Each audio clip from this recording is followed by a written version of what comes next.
Good evening, everyone. Welcome to Don't Get Spooked, the game show where we spin a wheel, pull a bunch of cards, and tell you guys all a fun story. We hope you enjoyed our last episode. As you can see, it's back to being Heath and I. And next episode, we have a fun Christmas special for you. But we're going to tell you one last tale before Christmas. So I think, who went last time? Sarah, I think it was me, right? Yeah, I think so. So are you wanting to go first, my friend? Sure, I'm ready. All right, let's spin that wheel. Actually, right. hold on for 1 sec. You have to explain the rules. Here are the rules. Don't Get Spooked is a progressive storytelling game.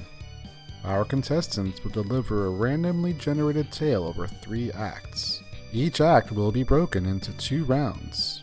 In the first round of Act 1, a beginner storyteller will be chosen. Every act afterward, the starting teller alternates. Each round, the storytellers will spin the spook wheel and generate 3 prompts. The spook wheel is broken into 4 subjects. The green represent ghouls. The purple represents places. The gray represents people. The orange represents objects. After they generate their prompts, the storytellers will then have 2 minutes to integrate those prompts into an ongoing story. For every prompt they successfully integrate, they get 1 point. In Act 2, points are doubled. In Act 3, points are tripled. If they get spooked and can't use their prompt, no points are awarded. So let's hope our storytellers don't get spooked. Okay, there are the rules. Let's spin that wheel. All right, here we go. It's a little shaky here. Green. Start with the ghoulie. There you go. Come on, Hopper. There it is. Oh, Finally. There it goes. All right. And spin again. All right. Oh, Place. violet. Okay, that's not too bad so far. There you go. Oh, there you go. Just lift it. Yeah, Oh, yeah. you got a methodology. And finally, there we go. Purple. 2 places and a ghoul. all right, let's see. Maybe that wasn't foolproof. That was it. There you go. Perfect. All right, so All right. we've got dun, dun, dun, an RV. RV. We've got a murderous bear who kills for picnic baskets. And a donut shop, my favorites. RV, a donut shop, and a killer bear who wants your picnic basket. Yeah, okay, so, yeah. All right, I got the timer. I think I'm ready. You ready? You got Yep. that? That was fast, man. All right. And go. All right, so we start off in Jellystone National Park. And we're at the RV section of the national park where you can park and have picnics and all this good stuff. And there's a big sign that says, "Please do not feed the bears. Do not feed the bears." It's like you can do all you want. You can pee, you can poop anywhere and everywhere. On the but- bears. Huh? On Well, no, just in that general area. But the one thing you cannot do is feed the bears. So, our protagonist, let's call her Joan. Joan somehow, some way misses the sign that says "Do not feed the bears." I mean, it might as well be lit up in neon sign, "Do not feed the bears," but she reaches out and she feeds the bear, and the bear takes 1 bite, sits up on its back legs, and just proceeds to eat and try to eat her alive. But Joan, being smart, a survivalist, she knows the 3 things of the bears. If it's brown, lay down. If it's black, you're all right. If it's white, good night. So she does what she has to do to survive the bear attack. The murderous bear who, kills for picnic baskets. And she survives, but she really got her butt kicked on that one because she's got, blood squirting out, scars, ripped clothes, all the good stuff that happens when you fight a bear. So, Joan, yeah. Joan the RV person. Good job, Joan. Well done, Heath. Oh, you know what? Joan Meathead. I missed one. Which one did you miss? Donut shop. My favorite. How can I do that? That gives me an upper hand right there, man. That's awesome. 2 out of 3. 2 out of 3. Does that turn back to white? That's actually a very daunting color. That's like scary. We're just gonna see how it goes. Okay. All right. Here we go. Spin the wheel round and round. All right. So Joan has been mauled Yeah. by a picnic-loving bear. Picnic.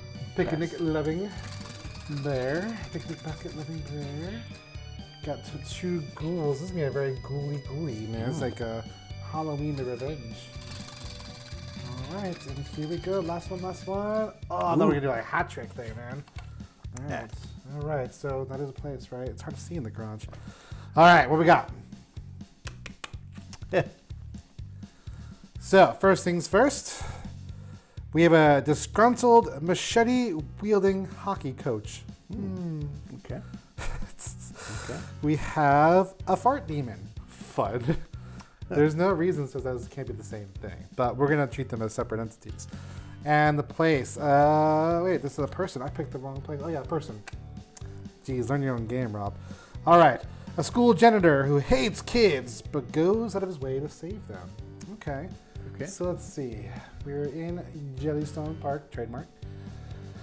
Joan has fought off a bear, but barely fought off a bear. Now we have to have a janitor, a fart demon, and a hockey coach wielding a machete who wants to murder things. All right, let's see how we do this. And go. All right, so Joan, after fending off a bear attack, and the bear just runs off into the wood, screaming baboo, baboo, baboo, I've got a big old baboo. And Joan wanders, she tries to find the ranger station. Okay. So inside the ranger station, there's a nurse's office, and for some reason there's a gym, and there's a bunch of different things. And she comes across about a few half dozen kids or so. They all have their hockey sticks with them. And she's asking them, kids, can you please lead me to the nurse's office? I've been attacked by a bear, I'm bleeding profusely, and I'm about to pass out. And the kids look at Joan, they're like, listen, woman, we're super sorry you got attacked by a bear, but we are trying to run for our lives here. And they're like, she's like, what are you talking about? Why are you running? And, can I help in any way? Because Joan, even though she's been attacked, is like, she's a humanitarian. Go, Joan. And the kids panicking. They grab Joan, they push her out of the way, and they're like, run! And they're looking back behind them, and Joan looks in the direction all the kids are looking. Here comes this big, bulky-looking guy wearing these tidy kind of like shorts and like a wife beater kind of like jersey, just kind of like belly poking out. But for some reason, he's wearing like a hockey mask, but the hockey mask is covered in blood. And he's wielding machetes, machete. And he's chasing after the kids, kind of slow-like, but seems to be moving really fast, even though he's moving slow. And Joan's like, what is going on today? I came for a quiet picnic in the park. And the kids run, and they bump into a janitor who's pushing a mop around. And they're like, hey, mister, can you help us out? He's like, oh, kids, you're useless. You can't do anything for yourselves.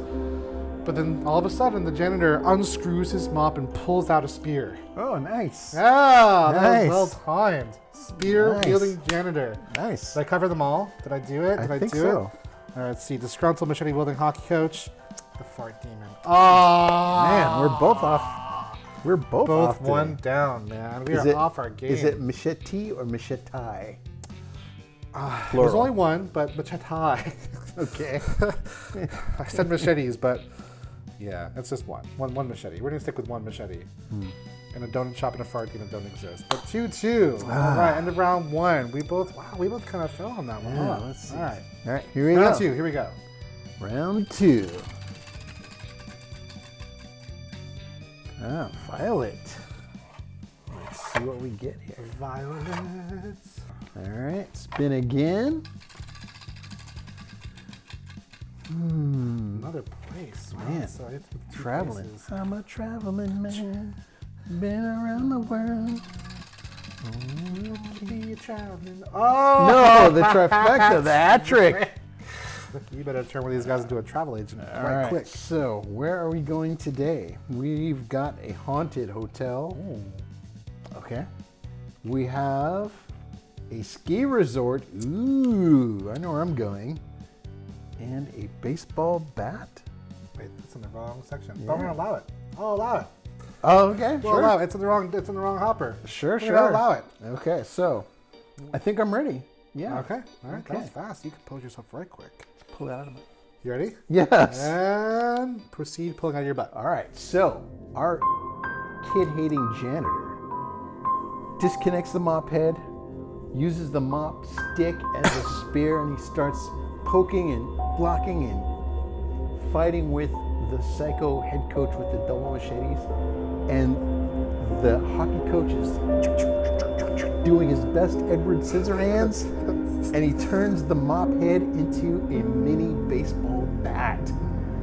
But the janitor realizes what's happening, and he does some sort of like Mortal Kombat sidekick thing, and he knocks out the head coach, who's wielding machetes because he's crazy.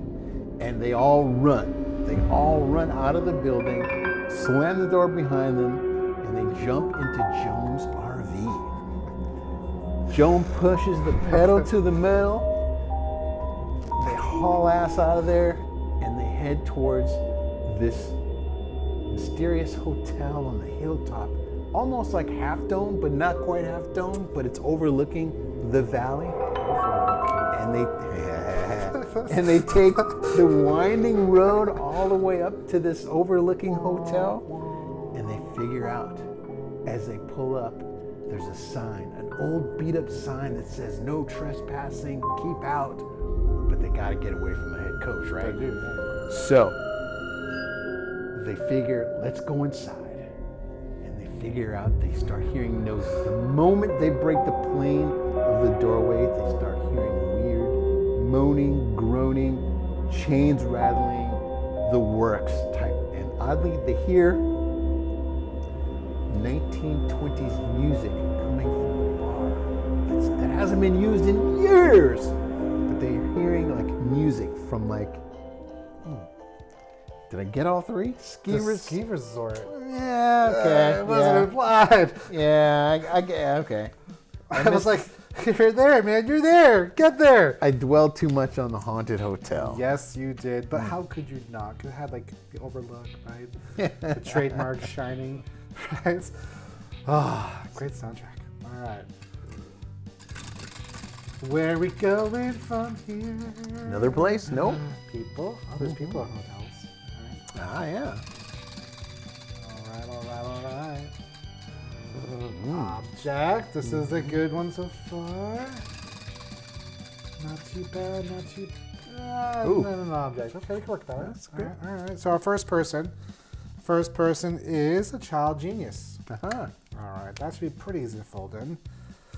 A candelabra is my first object, and a giant crystal with a sharpened edge. All right, I think I got this.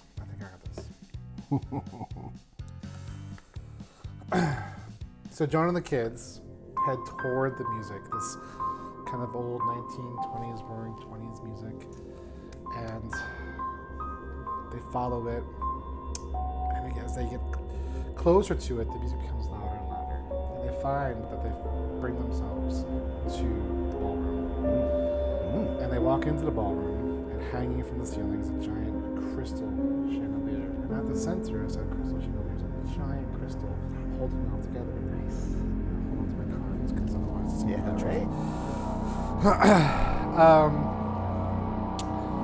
So they walk in, and they see a young, maybe 6-7-year-old kid sitting in the center of the ballroom.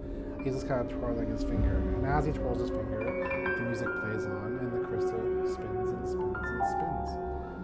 And the kids slowly walk toward this very disturbing child. And they're like, hey, excuse us. And the kid pauses. And when he pauses, the spinning stops and the music stops. And he looks at them like, what can I do for you? Why are you in my hotel? Like, listen, we're being chased by this big, bulky hockey coach, machete to wielding rando. You think you could like point us to a phone or a police office? He's like, that one? And they all turn around, and the machete wielding coach defying all logic and reason, is there inside the building with them because he didn't have an RV. How'd he get there? And they're like, oh my gosh, yes. He goes, I got this. So he flicks his finger, and a giant crystal goes flying through the chest of the machete-wielding hockey coach, thus destroying that particular issue. Nice. Okay, that's one. Genius. Okay. We got 8 seconds to fold in a candelabra. Panic mode. Yeah, I don't got this. I lost the candelabra. Well, you mentioned it. I know, but it's not part of the story. I can't just say random words like Sarah's like words. We should like redevelop the rules of this game. We have to like fold in those particular things with logic. All right, man, we're both like down 1, all right? Like it's a tie score, but we're both failing each round. But last round, round 3. Let's see if I can tie it all together. Tie it all together, because the guy's got a giant crystal through his chest. But so far, okay, go for it. Yeah. Here you go. Come on. Ooh. People, I need people, all people. All right. So. No whammies. Pierce. All right. Plache. And finally, come on, give me a ghoul. Object. It could be a ghoulish object. Yep. You did, totally. I felt that. I felt the loosening. All right, we got a can of ravioli. Yeah. A stoner with the munchies. Hey, I know where it's going. And Those like are peas and carrots right there. middle of an empty field. Okay. Yeah, I can see that. Okay. All right. When you're ready. Okay. Yeah, let's go. Ready? So, Or is it? as the blood is pooling on the ballroom floor, the genius child goes, "Are you guys hungry?" And they're like, well, they're all teenagers, right? Sure. And, teenagers are permanently hungry. Even after they just get through eating, they're like, oh, I could have a snack. So he leads them into the kitchen. And in this kitchen, it's a full old school gourmet kitchen. He opens the fridge, he opens a pantry. The pantry door, and all there is one can of Chef Boyardee ravioli. Just what? For like 15, 20 kids. And they all kind of look at each other like, this is it? This is like one ravioli per person? There's not even 12 raviolis in a can. So, the kid goes and he does this magic and he figures out a way to multiply the molecules inside the can. Feeds everybody. And this one kid, he's kind of a weirdo. He's kind of like a Spicoli. He kind of veers off to the side. He's getting high in the corner, and the kid follows him and goes, "Hey, you can't do that in here." And he's all, "Sure." And the kid goes, "Hey, no shoes, no shirt, no dice. You gotta go." And he waves his fingers and kind of gives him like the stare, and the stoner kid, poof, materializes in an empty field in the middle of nowhere. Some would say. Yeah. And so he's in an empty field, and he's like, "Oh, I still got the munchies."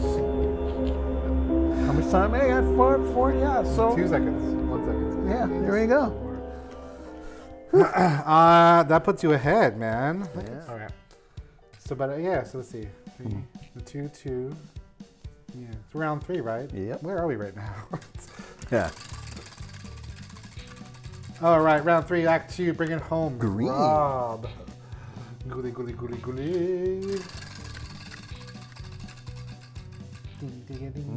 2 ghouls. There you go. That's gonna be weird. Hat trick? Hat trick. Oh, it's like a Scooby-Doo game, man. All right, let's see what we got. 2 ghouls and a person. What do we got? We got a werewolf with fleas. Fun. We have an Ifrit. Malicious fire demon. Jinn. Malicious jinn. And a person wearing a Halloween ninja costume. A Halloween who costume? A Halloween ninja costume. Ah, okay. So not a real ninja. Okay. Just a person wearing a costume. Well, All right, last Act 3, round 2, which means it's the end of the game. I gotta bring it home. All right, let's do this. So Chad, the guy in the middle of the field, we're gonna call him Chad. He's looking around like, man, I've still got the munchies, but there's nothing around. So he starts wandering, and he's looking at the ground. He's looking all around, and at a distance, he kind of sees a cornfield. He's like, oh, corn's tasty, man. I wonder if I can make like popcorn. So he walks toward the corn, and he pulls one, starts chewing on it, and he hears plowing, like just rifling through the corn. He's like, what's going on? This corn is awful. And out from the corn comes a werewolf just tumbling past him. He's like, whoa, am I imagining? Am I not all this going This is on? the best weed ever. The best weed ever. And the werewolf goes to attack Chad because, you know, that's what werewolves do. And he stops mid-lunge, starts... Chad's like, whoa, dude, you were trying to attack me. I'm just trying to eat some corn. Why are you trying to bother me? For that, I'm going to reveal my true self to you. Ooh. And Chad, like, pulls his shirt up and rubs his belly button. And like a genie, like a Buddha, he, like, magically turns into this giant, red, super stoned kind of Jafar from, like, Aladdin Part 2. Okay. Red genie. And he strikes down upon the werewolf, and he turns the werewolf back into his true form, which is this little kid wearing a Halloween costume, but not any costume, a ninja costume. You think it'd be a wolf, but it's a ninja costume. Nice. And then Chad turns back into a person. He's like, hey, little kid, want some corn? He's like, we can't have it. He turns into candy corn. That little kid's name was Heath. Yeah, the candy corn. Yeah, that's me. That's me. That's me. That's me. I like the candy corn. And that's it, man. That was right? good. That's we kind of tied up all our loose ends. That was good. I was left alone. I was trying to incorporate all the ones that I had missed, like the donut shop, but I couldn't think of them in sequential order to throw them in there. So I just, like the last Pringle in the can. Sometimes you just gotta let it go. Yeah. You just gotta let it go, man. There's no way getting around that. You don't dwell on the past, dude. High score, 2-2. Well done, sir. Well played. Next season on Don't Get Spooked, Rob changes the rules to prevent things like this from happening. Yeah. Well. All right, man. Well, that is another, and brings together another tale. Brings us to the end of another tale. Thanks for joining us. Be sure to join us again in 2 weeks for our Christmas tale, which will be slightly different. Next episode, we're going to put our little friend here away, give him a little vacation, and Heath and I are going to gift each other our prompts. Like the true holiday spirit. We're going to give to each other and receive. We'll see y'all next time. Thanks for joining us on Don't Get Spooked. Bye-bye. Bye. Don't get spooked.